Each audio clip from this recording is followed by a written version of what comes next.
Hello everyone, welcome back to our channel. In today's video, I'll show you how you can fix WhatsApp not opening on iPhone, including when it gets stuck on a white or black screen.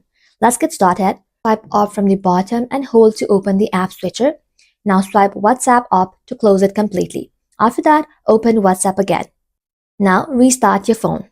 Press the power and volume up button and slide to power off, and then turn the phone back on.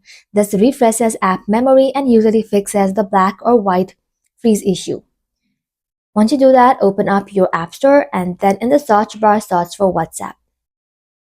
Once you search for it, if it says update instead of open, tap on update and let your application update to its latest version. Once you do that, check your iPhone stories. If your storage is full, WhatsApp may not open. So open up your settings application, tap on general, tap on iPhone storage, and if the storage is almost full, delete unused apps, photos, or large video. And after that, inside settings, tap on software update and install any available update. That's it. Your WhatsApp should now be opening normally again on your iPhone. Thank you all for watching. If this video was helpful, leave a like and sub, and I'll see you in the next one.